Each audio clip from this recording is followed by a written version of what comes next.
Good evening, ladies and gentlemen. Today we're going to carry on the series on women's health issues. We're going to be talking about uterine fibroids.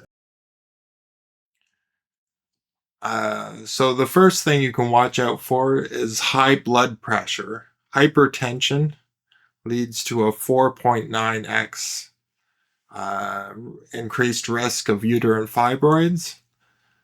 So keeping blood pressure in check is important for reducing your odds of getting uterine fibroids. Soybean milk increases your risk by 2.52x.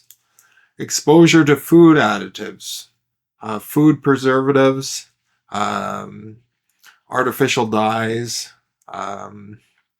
artificial sweeteners increases your risk by 3.17x. Obesity leads to a 2.50x increased risk. Oral birth control. So if you're on oral birth control, you have a 70% lower risk of uterine fibroids. In women with low BMI, so if you're underweight, smoking reduces risk by 70%. So I don't suggest smoking, but maybe in moderation. But over 3 births versus 0 reduces your risk by 83%. So having children prevents you from getting uterine fibroids or reduces your risk of getting them. In a placebo group of 11 people, fibroid volume increased by 24.3% over the study period. However, patients randomized to green tea extract, 22 people took 800 milligrams a day of green tea extract. They reduced their risk. They reduced their uterine fibroid volume by 32.6%. So the placebo group went up by 24.3%. The group taking green tea extract lost 32.6% of their total uterine fibroid volume. In addition, green tea extract significantly reduced fibroid-specific symptom severity by 32.4%, and it was highly statistically significant. So it reduces the total volume of the uterine fibroids if you take green tea extract, and it also reduces your symptom severity by 32.4%. So it's definitely worth trying.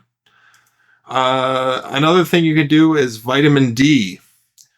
This study was in rats, but it led to a tumor loss of 75% when large doses of vitamin D were supplemented.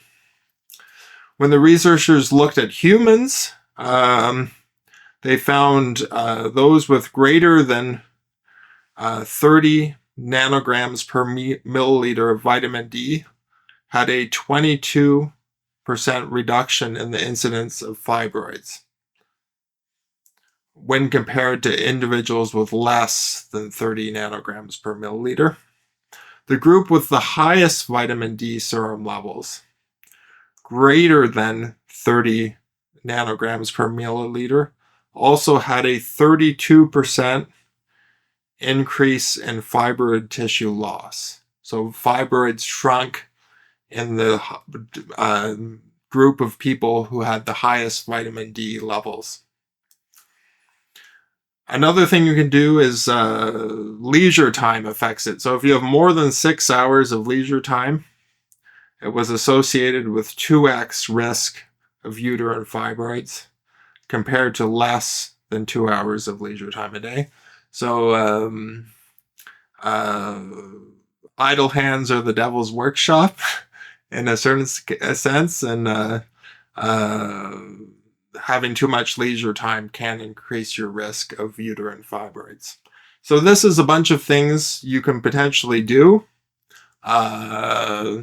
from watching hypertension to avoiding food additives, to avoiding soy milk, to green tea extract, to vitamin D, to avoiding obesity. There's a whole cohort, a whole smorgasbord of things you can do to help your uterine fibroid risk and to reduce the volume of your uterine fibroids if you have uterine fibroids. So thank you very much for watching the presentation. I hope you found it informative. Please like the video, comment if you feel so inclined, and thank you for watching, and have a great day. Bye for now.